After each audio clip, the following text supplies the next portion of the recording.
acclamer le Seigneur. Dis merci Jésus. Merci que tu nous bénisses. Aujourd'hui, c'est un grand jour, bien-aimé dans le Seigneur. Aujourd'hui, c'est un grand jour. C'est une journée de fête pour quiconque comprend l'œuvre qui a été accomplie. Bien-aimé, il y a un temps pour chaque chose. Il y a un temps pour chaque chose ici sur la terre. Dieu, dans sa préséance, il avait organisé à ce que un jour soit le jour où les choses doivent changer. Amen. Bien-aimé, il y a toujours un temps pour chaque chose. Amen. Ce que nous commémorons aujourd'hui, c'est une journée où un peuple qui avait oublié dans sa vie la joie. Il avait oublié qu'il y avait aussi la paix. Un peuple qui se remettait toujours d'un tablier, qui travaillait sous le fouet et qui était le fabricateur de briques. Bien-aimé, des fois dans la vie, quand les choses tournent toujours en vinaigre, des fois dans la vie, quand la situation semble être atroce, des fois dans la vie, quand au lieu de boire de l'eau, on boit de l'eau amère. Au lieu de prendre du vin, on prend du vinaigre. On oublie que derrière le rideau, il y a aussi de la joie. Amen. Ce peuple était habitué à la souffrance pendant 400 ans. Pendant 400 ans, il était habitué à la souffrance. Vous savez bien aimé, quelqu'un qui est habitué à la souffrance, des fois il oublie que c'est la souffrance. Et pour lui ça devient normal. Pourquoi? Parce que quand on est plongé dans une situation où on ne le veut pas, on cherche à s'accommoder, on cherche à l'accepter telle qu'elle est. Mais bien dans le Seigneur, je veux dire à quelqu'un, Dieu a toujours mis une limite à chaque chose. Amen. Il y a un temps pour pleurer, comme dit Ecclésiaste, il y a aussi un temps pour rire. Il y a un temps pour jeter les pierres, il y a aussi un temps pour ramasser les pierres. Il y a un temps pour semer la semence, il y a aussi un temps pour moissonner. Mais aujourd'hui, c'est le temps de la moisson pour quelqu'un. Et je le dis au nom de Jésus que c'est le jour de la moisson. Oh my God. Je veux apporter un message à quelqu'un pour lui dire, j'irai est là. Amen. J'irai est là. Oh my God. Bien, aujourd'hui, ça marque la fin d'un règne afin qu'on puisse rentrer dans une autre dimension, dans une autre étape de règne. J'aimerais dire à quelqu'un, le temps change. Le temps peut changer. Les circonstances peuvent changer. Les problèmes aussi peuvent changer. Mais celui qui a le pouvoir de les changer, c'est celui dont on va parler aujourd'hui. Bien aimé, parce que Dieu, il est Dieu et il reste Dieu. Et c'est lui qui me fait à toutes ces situations qui semblent être impossibles. Hey. Oh my God. Je vais bien commencer au début. Qu'est-ce qui est arrivé? Parce qu'aujourd'hui c'est la Pâque. Nous voulons célébrer la Pâque. Mais nous voulons bien rentrer dedans pour voir d'abord qu'est-ce qui est arrivé afin que la Pâque ait lieu. C'était un jour. Dieu est descendu. Oh my God. Est-ce que quelqu'un peut nous faire la lecture? Ou bien je vais le lire. Exode. Exode chapitre 3. Je vais lire chapitre 3. À partir du 7e verset. Je vais juste d'abord prendre le 7e verset. Mais le message d'aujourd'hui, c'est juste un message de réconfort. J'aimerais dire à quelqu'un qui est fatigué, il y a quelqu'un qui t'a vu déjà fatigué. Et il est là pour pouvoir te donner encore de la force. Oh non, si c'était moi à ta place, j'allais dire Amen. C'est comme si on est en train de regarder un journal télévisé. Non, on est en train d'écouter quelque chose qui est important. Voilà, verset 7, Exode chapitre 3. La Bible dit ceci. L'Éternel dit, je vis la souffrance de mon peuple. J'ai vu. Il y a 3 points que je vais tirer ici. Premièrement, Dieu dit, j'ai vu.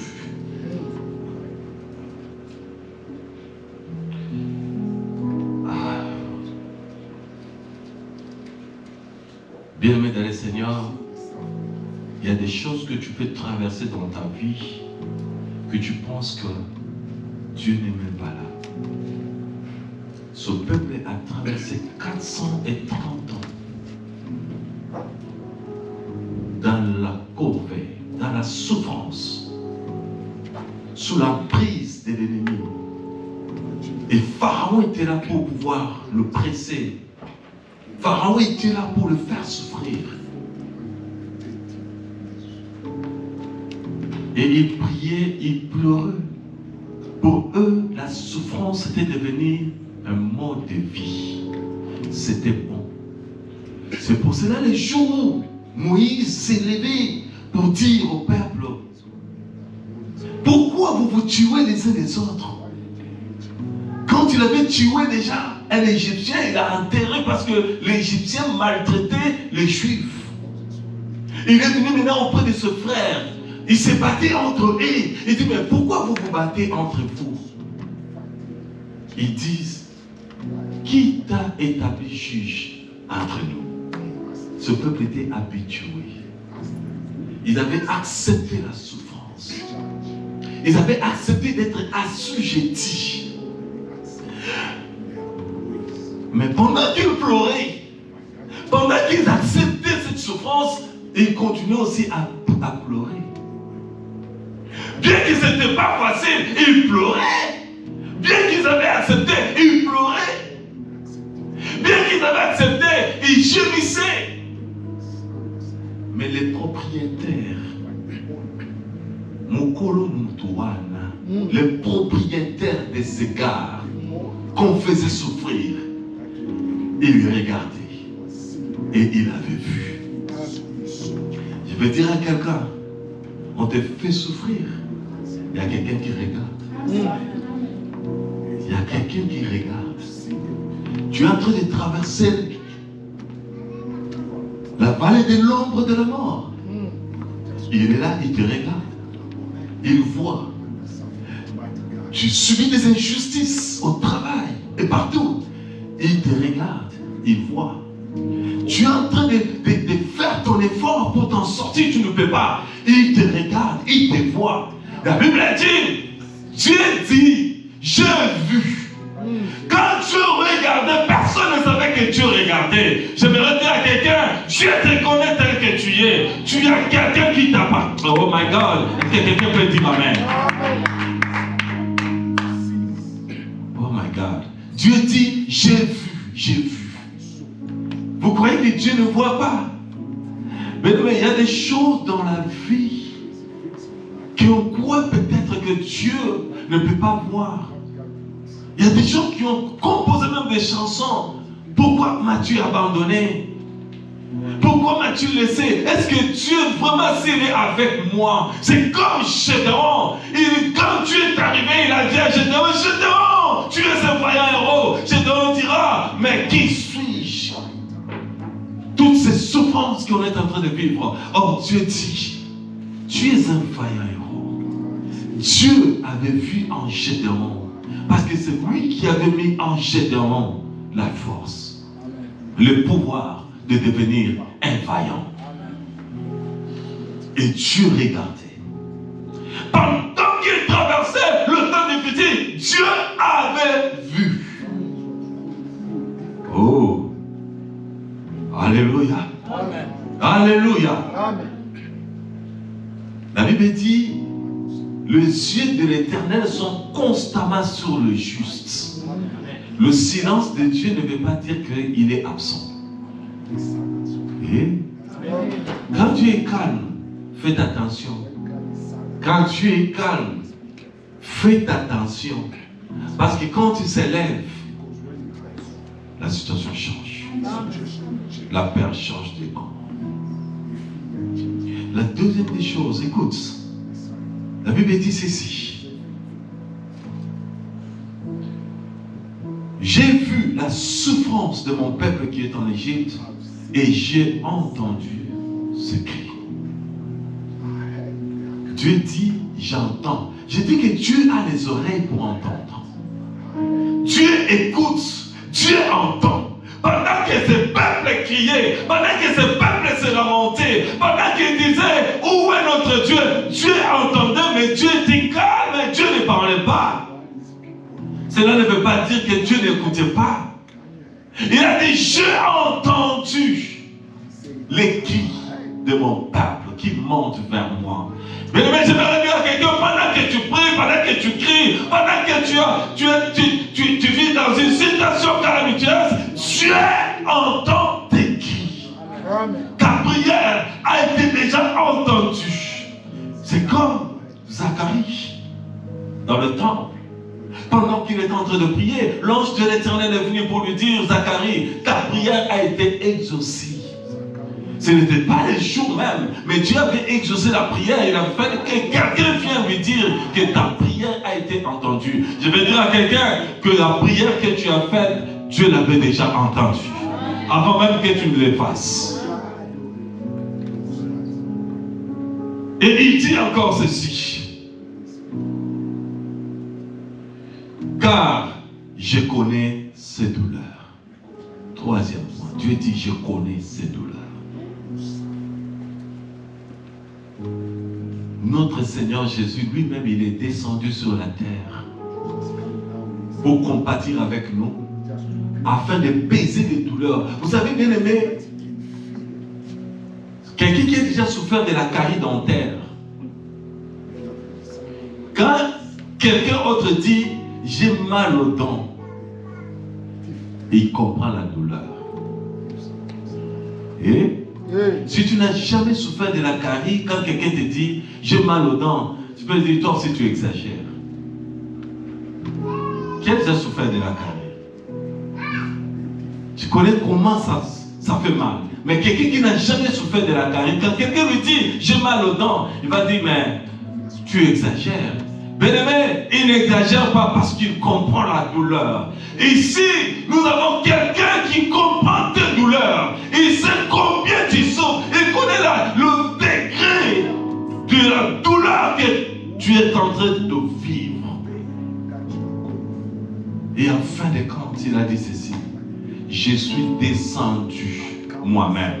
Ton problème, Dieu n'enverra pas quelqu'un pour pouvoir te sauver. Ton problème, Dieu n'enverra pas un pasteur, n'enverra pas un apôtre, n'enverra pas qui que ce soit. Dieu descend lui-même pour pouvoir intervenir à ton problème. Parce qu'il ne veut pas des intermédiaires, il veut face à face. Oh, alléluia. Dieu veut rentrer en scène. Parce qu'il ne veut pas laisser à quelqu'un de faire son travail. Il veut faire lui-même son travail. Et quand Dieu descend, c'est là où les choses changent. Oh my God. Alléluia. Amen, amen. Ce peuple qui a longtemps souffert, comme on chante dans l'hymne national congolaise, dressons nos fronts longtemps courbés. Cet hymne national a besoin de la Pâque. Amen. Pour sa délivrance. Amen. On a besoin que Dieu lui-même rentre en scène pour changer cette histoire. Est-ce que quelqu'un peut dire Amen? Amen. Est-ce que quelqu'un peut dire Amen? Amen. Oh my God. Mais Dieu a instauré quelque chose quand il est descendu. Il a dit au peuple que pour Moïse, j'ai entendu, j'ai vu, j'ai entendu et je connais, je suis descendu. La Pâque, c'est Dieu qui descend pour délivrer le peuple qui porte son nom. Alléluia. La Pâque, premièrement, c'est quoi? La Pâque, c'est un jugement. La Pâque devient un jugement pour l'oppresseur. Parce que dans cette scène de la Pâque, nous voyons un sauveur, un délivreur, nous voyons un oppresseur et nous voyons un oppressé. 3 acteurs.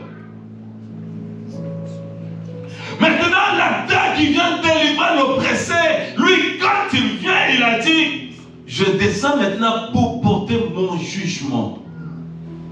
Dieu est descendu pour juger. Mais à chaque fois que nous célébrons la Pâque, il y a un jugement que Dieu opère contre toute personne ou tout système qui est en train de t'oppresser, toi. Est-ce que quelqu'un peut dire Amen? Amen. Oh. Alléluia.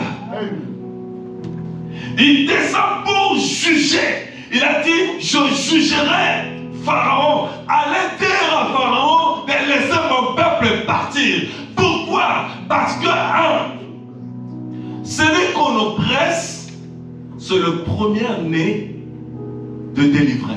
Amen. Et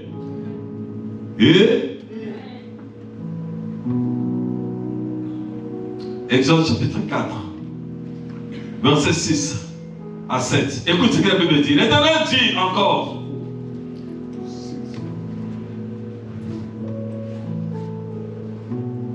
Mets ta main dans ton sein.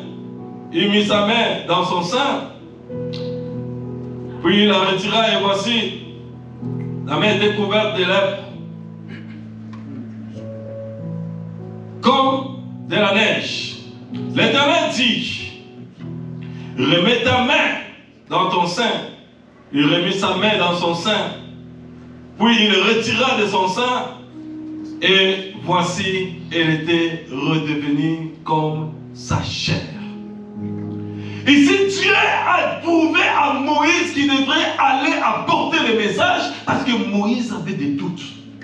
Dieu dit, Moïse, pour confirmer que je suis avec toi, va dire, mets ta main et tu vas voir la lèpre. Et la lèpre était sur la main de Moïse. Dieu a dit, voilà, ça c'est le signe. Descends maintenant, va vers Pharaon parce que moi-même je suis là. Je suis descendu pour pouvoir délivrer ce peuple. Et Moïse est descendu. Quand Moïse est descendu, il est arrivé. Il a commencé à parler à Pharaon. Pharaon ne voulait pas accepter. Bien-aimé, il y a des situations qui s'endurent. Dieu laisse des fois ton ennemi que son cœur s'endurcisse pour qu'il puisse porter le jugement sur lui. Alléluia. Dieu laisse une situation perdurer afin de pouvoir faire sauter sa gloire, manifester sa puissance. Moïse ne voulait pas accepter, mais Dieu était dans l'affaire. Dieu voulait faire quelque chose. On va encore lire Exode chapitre 11.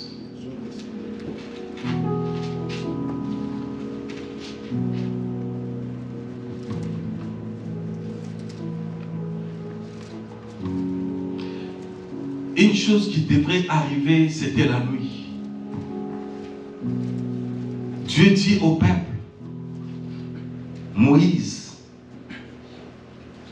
dis à Pharaon la nuit, je passerai. Je vais détruire tous les garçons, tous les premiers-nés. Je détruirai tous les premiers-nés. Alléluia. Amen. Yes, brothers. Hey, can we do that? Amen. Yeah. Are you strong? Yes. Alléluia. Dieu dit à Moïse, je passerai vers le milieu de la nuit, je passerai au travers de l'Égypte, et tous tous les premiers-nés mourront dans le pays d'Égypte. Depuis le premier-né de Pharaon, assis sur son trône, jusqu'au premier-né de la servante qui est derrière la meule, et jusqu'à tout le premier-né des animaux. Alléluia. Dieu dit que je passerai au milieu de la nuit, parce que le jugement devrait se porter sur qui? Sur tout le premier-né. Dieu dit à Moïse, va dire à Pharaon de laisser mon fils, mon premier-né Israël de sortir. Bien aimé, le premier-né représentait toute une famille. Dieu appelle Israël une seule personne qui est son premier-né. Donc dans la lignée de tout Israël, il y avait un représentant. Et dans toutes les familles, c'est le premier-né qui représente toute la famille. Maintenant, Dieu dit que je vais punir tous les premiers-nés, je vais tuer. Le jugement devrait avoir lieu. Bien aimé, en Égypte. Et ce jugement, d'abord, c'était le jugement pour tous ceux qui étaient en Égypte, y compris les Juifs. Mais il y avait une condition pour que ce peuple soit épargné de cela. Une seule condition, il fallait que l'agneau soit immolé et que le sang soit mis sur les lintons. Et quand le sang sera mis sur les lintons, l'ange qui passera pour détruire, il va passer outre. Mais si tu ne mets pas, même toi qui es Israël, tu vas mourir. Et Israël aussi mourra. Mais le jugement que Dieu a apporté dans la Pâque, premièrement, c'est pour que nous aussi, nous puissions nous échapper à la colère de Dieu. Le premier geste de la Pâque, c'est de nous épargner à la colère de Dieu. Dieu nous a épargnés par son Fils Jésus-Christ. Le sang de l'agneau nous a épargnés de cette colère de Dieu. Et deuxièmement, ce que fait la Pâque, le sang de Jésus, c'est que ça va nous faire quitter de l'Égypte là où nous étions vers la terre promise. Alléluia. Vers la terre promise. Mais il y avait une condition que Dieu avait donnée à son peuple. Nous allons lire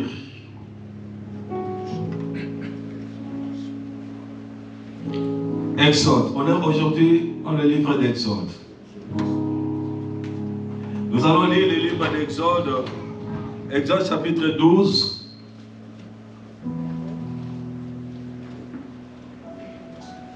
La Bible dit ceci.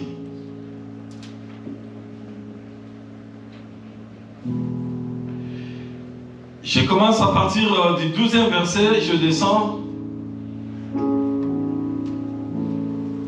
Cette nuit-là, je passerai dans le pays d'Égypte et je frapperai tout le premier-né du pays d'Égypte, depuis les hommes jusqu'aux animaux, et j'exercerai le jugement contre tous les dieux de l'Égypte. Je suis l'Éternel. Le sang vous servira de signe sur les maisons où vous serez. Je verrai le sang, je passerai par-dessus, et il n'y aura point de plaies qui vous détruisent quand je passerai. Et la Bible dit encore,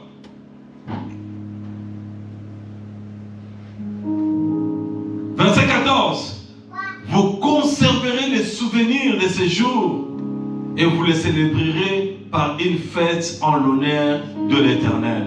Vous les célébrerez comme une loi perpétuelle pour vos descendants. Pendant 7 jours, vous mangerez le pain sans levain. Dès le premier jour, il n'y aura plus de levain dans vos maisons. Car toute personne qui mangera du pain levé du premier jour, du 7e jour, sera retranché d'Israël. Le premier jour, vous aurez une sainte convocation. Le 7e jour, vous aurez une sainte convocation. on ne fera aucun travail ces jours-là. Vous pourrez seulement préparer la nourriture de chaque personne. Alléluia. Mais vous pouvez aller lire. Ici, Dieu montre qu'est-ce qui va se passer pendant ces jours. Et c'est ce qui est arrivé les jours où Jésus-Christ, qui est notre agneau immolé, il a été à la croix. Et ce jour-là à la croix, Jésus-Christ, il a dit tout est accompli. Pourquoi? Parce qu'il a accompli l'œuvre que Dieu avait montré à Israël le jour où ils étaient en Égypte. Parce que tout ce qui s'est passé en Égypte, c'était juste l'image. La réalité, c'était à Golgotha. Alléluia. Alléluia. Nous devons célébrer Christ.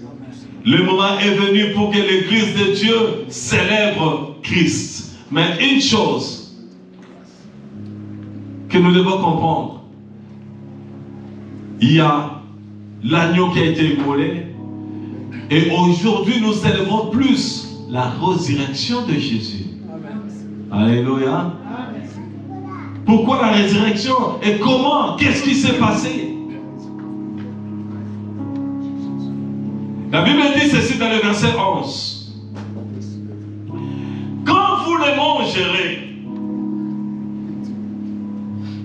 vous aurez vos reins sains, vos souliers aux pieds, et votre bâton à la main, et vous les mangerez à la hâte. C'est la Pâque de l'Éternel. Ça, c'est la condition que Dieu a donnée. Je vais m'atteler sur ça et puis finir. Une chose que Dieu a dit, premièrement, que nous devons bien retenir, bien aimés dans le Seigneur, il a dit pendant que vous mangez ce pain. Voilà pourquoi aujourd'hui, nous avions préparé un Pâques. Pendant que vous allez manger ce pain, ça montre la résurrection. C'est l'image déjà de la résurrection de Jésus-Christ. Parce qu'aujourd'hui, nous célébrons la résurrection. Il dit que pendant que il faut le manger à la hâte. Pourquoi? Parce que le temps de la délivrance était déjà arrivé. Il fallait sortir du lieu où ils étaient. La première des choses que vous allez faire, il faut bien mettre vos ceintures. Il y a la ceinture que Dieu a demandé au peuple de mettre. Mais pourquoi la ceinture? La Bible le dit dans le livre d'Éphésiens chapitre 6. Nous donne la signification des ceintures. Il dit ceci: mettez vos ceintures comme la vérité. Alléluia. Oh, Christ dit ceci: vous connaîtrez la vérité et la vérité vous affranchira. Bien aimé, Jésus-Christ voulait nous enseigner à ce qu'il y a la vérité sur l'œuvre qu'il a accomplie à la croix. Dans la croix, Jésus-Christ a accompli une œuvre que personne ne peut retrancher. La croix de Christ nous a racheté des œuvres de ténèbres.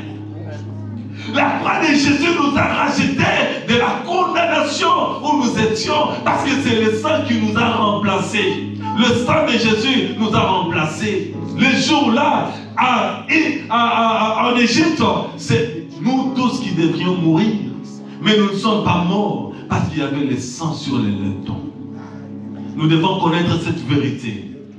C'est pour cela, la Bible dit dans le livre d'Apocalypse, chapitre 11, verset 12, qu'ils l'ont vaincu à cause du sang de l'agneau et la parole de leur témoignage. Si tu connais la vérité à propos de ta vie et de ce que Christ a accompli dans ta vie, le diable n'a pas de place en toi. Est-ce que quelqu'un peut dire Amen? Est-ce que tu portes la ceinture? La vérité, c'est connaître la parole de Dieu et l'exprimer à chaque fois que tu te rencontres devant les mensonges du diable. Le diable va te dire que tu vas mourir. Dis au diable: je sais, celui qui est en moi est plus fort que celui qui est en toi. Moi, je ne mourrai pas, mais je vivrai. Le diable peut dire que tu mourras dans la détresse. Dis au diable: Christ est ma joie, Jésus est mon espérance. Pendant que tu prononces cette vérité, bien aimé, la victoire se reposera sur toi. Alléluia. Reconnaître l'œuvre qu'il a accomplie à la croix, c'est défier le diable, c'est défier Pharaon. Le Pharaon de ta vie aujourd'hui, ça peut être une maladie.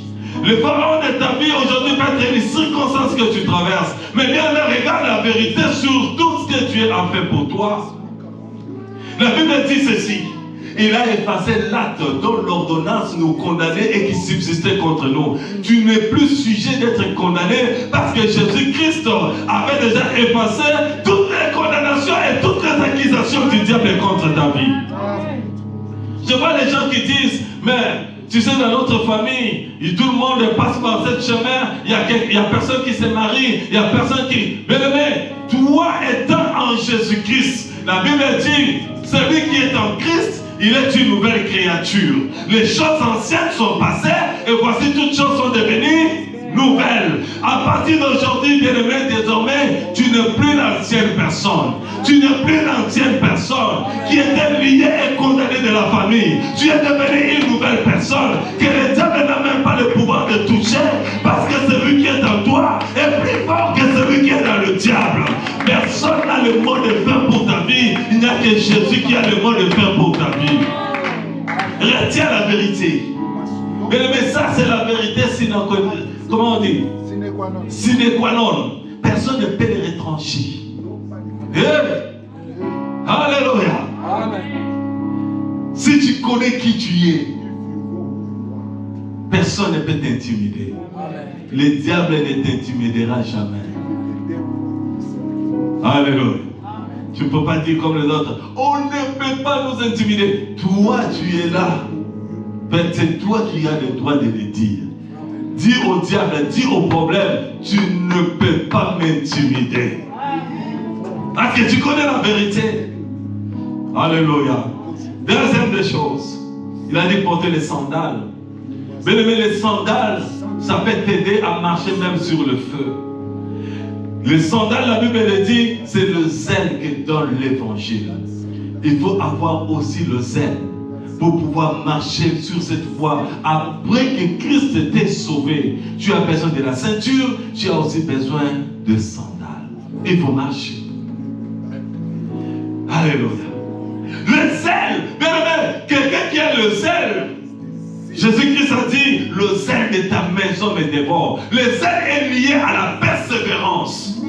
Même si tu traverses les temps difficiles, même si l'ennemi s'est ligué contre toi, mais persévère, ton Dieu ne t'abandonnera jamais. La Bible dit, celui qui persévérera jusqu'à la fin sera sauvé. Ce ne sont que les lâches qui abandonnent. Mais celui qui connaît en qui il a cru, il n'abandonne jamais. Parce que Dieu ne l'abandonnera jamais. Dieu est avec toi, persévère, ne lâche pas. Alléluia. Dis à ton voisin, ne lâche pas. Même si ça ne marche pas, même si tu vois que ça ne va pas, mais que les ailes que tu as puissent t'aider à avancer. Amen. Le sandal va t'aider à avancer. Et la troisième des choses, il a dit, il faut prendre le bâton. Mais qu'est-ce que le bâton? Quand Jacob a combattu contre l'ange, on l'a frappé à la voiture, il a commencé à utiliser un bâton. Celui qui est fatigué ou celui qui a des infirmités aux pieds, des fois ils utilisent des bâtons de béquilles. Aujourd'hui on peut l'appeler béquille.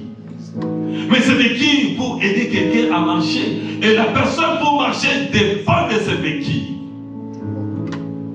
Alléluia. Or les béquilles, c'est juste la dépendance au Saint-Esprit. Bien-aimé, étant un enfant de Dieu, le temps est arrivé pour que tu puisses te dépendre de Dieu. Bien-aimé, dépends-toi de Dieu. Tout ce que tu veux faire, recommande ton sort à l'Éternel. Mets en lui ta confiance. La Bible dit, il agira. Mets ta confiance en lui. Regarde les champions de toute catégorie, le Dieu qui t'a sauvé de la main de lion. Il est là pour pouvoir t'aider. Le bâton va t'aider à avancer avec Dieu et à dépendre de Dieu à 100%. La Bible dit, ceux qui se confient en Dieu renouvellent leur force. Ils montent comme un aigle, au-delà même des vents de turbulation. Alléluia. Alléluia. Quand tu dépends de Dieu, bien-aimé, personne ne pourra t'intimider. Personne ne pourra te dérouter. Parce que tes yeux sont fixés vers lui. Alléluia. Et Dieu nous appelle à marcher avec lui. Pour marcher avec Dieu, il a dit, mettons nos ceintures. Sur ces chemins de délivrance, pour garder la délivrance que nous avions reçue de lui, mettons nos ceintures, parce que ceci nous rappelle ce qu'il avait déjà accompli. Voilà pourquoi Christ dira, faites ceci en mémoire de moi. C'est par là que nous allons garder ce qu'il a fait pour nous. Nous en avons toujours besoin. À chaque fois, on a besoin de la main de Dieu. À chaque fois, on a besoin de l'intervention divine. À chaque fois, on a besoin que Dieu nous assiste. Bien-aimés, n'oublions jamais ce que Dieu a accompli. Aujourd'hui, c'est un grand jour. Et je déclare, aujourd'hui, c'est un jour de jugement pour tous ceux qui s'élèvent contre toi. Et aujourd'hui, le pain que tu vas manger, le sang que tu vas boire, bien-aimé, c'est un signe. Même tout ce qui est... Bien-aimé, je vais dire à quelqu'un, regarde l'enfant, s'il vous plaît. Amen. Le sang que tu vas prendre aujourd'hui, l'image du sang de Jésus. Le vin là, c'est l'image du sang de Jésus. Même si ton nom était écrit et enterré au cimetière, aujourd'hui tu vas sortir au nom de Jésus. Amen. Même si tu as été condamné et condamné par ce sang de Jésus-Christ, tu es libéré au nom de Jésus. Le pain que tu vas manger, tu deviendras un corps avec Jésus, et c'est ce corps qui va te sortir du lieu où tu as été condamné. Alléluia. Alléluia. Alléluia. Dieu veut faire quelque chose en toi. Mais si l'agneau en Égypte, cet agneau qui a été immolé et son sang avait fait quelque chose pour le peuple qui avait obéi de mettre le sang sur les lintons, aujourd'hui, ce que nous allons prendre fera le même travail. Alléluia. Moi je crois aujourd'hui c'est la fin de quelque chose. C'est la fin de ce que l'ennemi a préparé. C'est la fin du règne de l'ennemi sur toi. C'est la fin. Et quand tu vas prendre ces vins, prends-les comme quelqu'un qui reconnaît la puissance de la croix. Alléluia. Quand tu vas les prendre, ne prends pas ça comme le jus que tu achètes à IGA, mais prends ça comme le sang de l'agneau. La Bible dit ils ont vaincu à cause du sang de l'agneau et la parole de leur témoignage. Alléluia. Oh non, moi je ne peux pas trouver la job. Tu vas trouver la job au nom de Jésus. Maintenant là, toutes les malédictions tombent au nom de Jésus-Christ. Et c'est un nouveau départ. Est-ce qu'on peut se lever sur nous? Lèvons-nous bien-aimés. Un nouveau départ. Chaque chose a son temps. Il y a un temps pour chaque chose. Il y a un temps pour pleurer. Il y a un temps aussi pour rire. Je déclare dans la vie de quelqu'un que ton temps est arrivé pour sourire. Ton temps est arrivé pour sourire. Je déclare dans la vie de quelqu'un, ton temps est venu pour sourire. Là où tu avais échoué hier, je te dis aujourd'hui tu n'échoueras plus jamais. Tes échecs sont tombés au nom de Jésus. Oh my God. On va nous préparer la